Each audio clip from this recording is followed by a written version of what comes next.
The 80s cars were a magnificent yet bizarre assemblage of more and less successful experiments, the influence of which can be still seen today.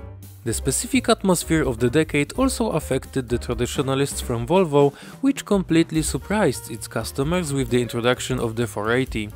The turbo version is just as hard to label, but I'll risk calling it the first Swedish hot hatch. Sort of.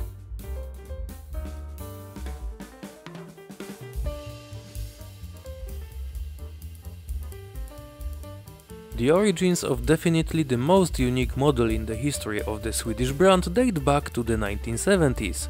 Volvo's traditionally practical and safe cars enjoyed decent popularity, but despite some interesting diversions such as the beautiful P1800, they were still associated with a clientele approaching quiet retirement rather than those ready to conquer the world. And there is no secret that the young, in the long run, are more likely to spend their hard-earned money on new cars. Because of that, making a good impression on this group in particular was crucial to how the future of the brand would look like, even if the core of the offer still remains boxy sedans and station wagons. As a result, a decision was made. A new platform had to be created, which would be the base for the future models. The first design guidelines appeared around 1978. After the perturbation of the recent fuel crisis, it became clear that the brand's existing approach to building cars had to be strongly redefined, because otherwise the only result could be described as progressive stagnation. This obviously had to be avoided at all costs, so for the first time in its history Volvo decided to move away from its classic rear-wheel drive in favor of front-wheel drive setup. This created the possibility of giving future cars much more spacious interiors and also could have positive effect on their overall economy. Naturally, the new Swedish cars were also expected to set high standards for safety and comfort, as well as to feature a modern, though still referring to the brand's tradition, and easily recognizable design.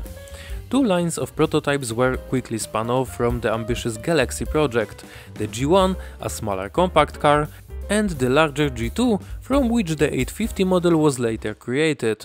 We will naturally be interested in the former, which was intended to replace the 300 series, the last car created by DAF, which was adopted by Volvo after they took over the Dutch brand in the mid-70s. Nothing out of the ordinary as it could seem, but the Swedes have allowed themselves to go a little crazy this time. On the basis of the new chassis, in addition to a sedan and a 5-door liftback, it was decided to create yet another model, completely unusual for Volvo in terms of its style. The idea was born mainly with the American customers in mind, as United States became an increasingly important market for the Swedes.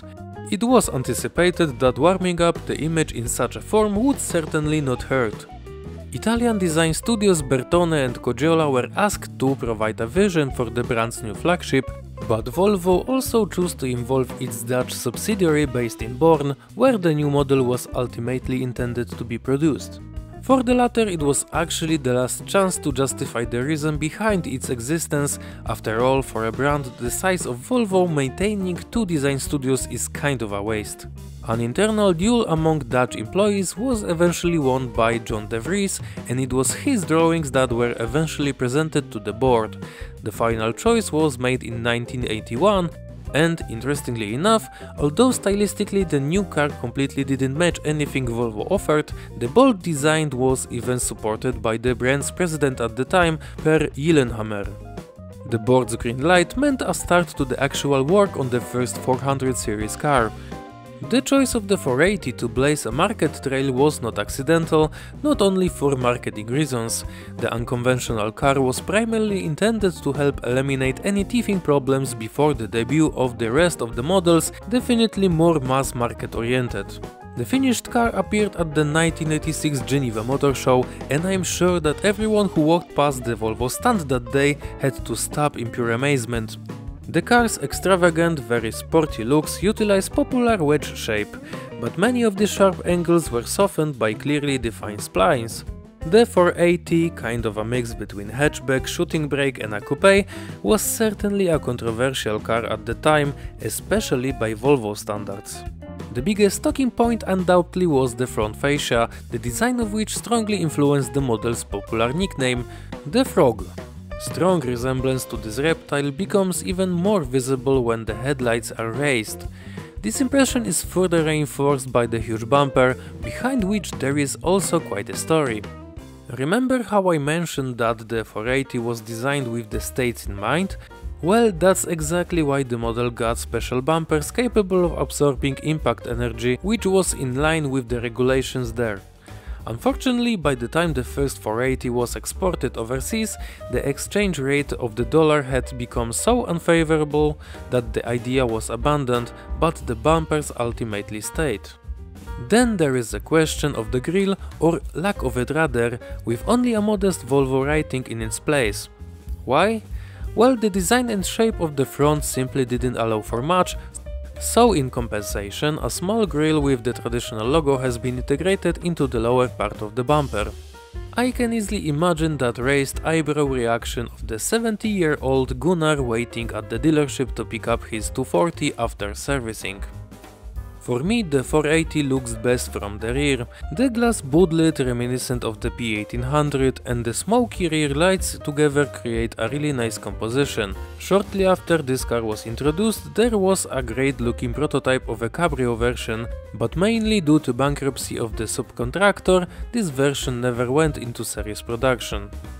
What is most striking about the 480 is that every detail, even the most bizarre one, is well thought out and has a function.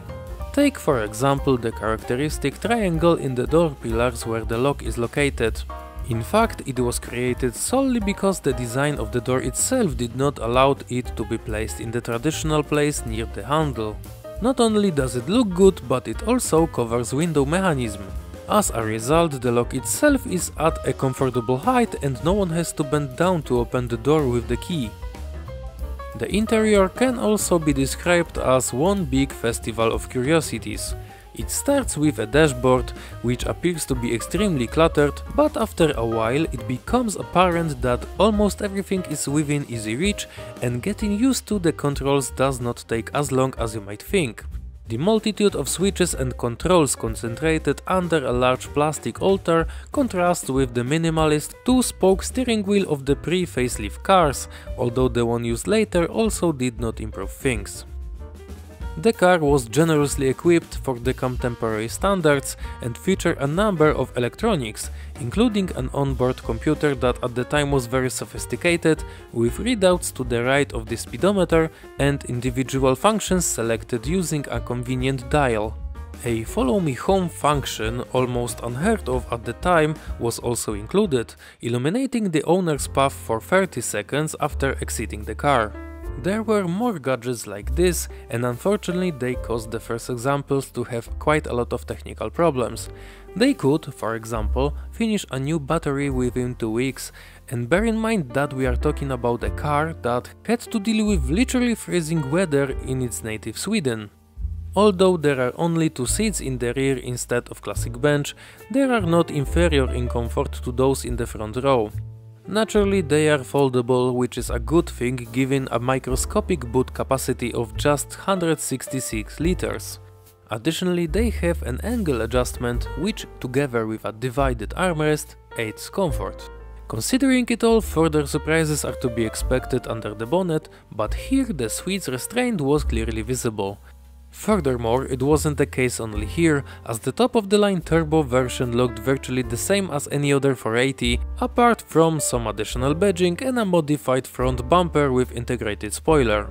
The familiar Renault design 1.7-liter engine, developing 95 up to 110 horsepower depending on the variant, could be found under the plastic bonnet. Admittedly, it performed decently for a car that weighs a ton or so, but given the much promised appearance, it was undoubtedly somewhat of a letdown. When the 1992 model was upgraded, it was replaced by a 2-liter, also from Renault. However, what we are interested in the most is what happened 4 years earlier. In '88, the most powerful turbo version entered the market.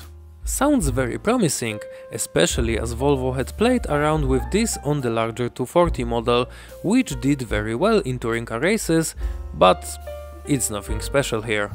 The same 1.7 engine as in the base model here developed just 120 horses thanks to an additional turbocharger supplied by Garrett. The engine was famously tuned with the help of Porsche engineers, but the Swedes were primarily concerned with improving the flexibility of the standard unit. Although this doesn't sound like a recipe for a proper hot hatch, it has to be said that with an acceleration of 9 seconds to 100 km an hour, the car was able to keep pace with the more powerful Golf GTI, the class-leading benchmark. In the corners, the 480 Turbo was also up to the task, showing very different character to the rest of the Swedish family, and that's thanks to Lotus Specialist involvement.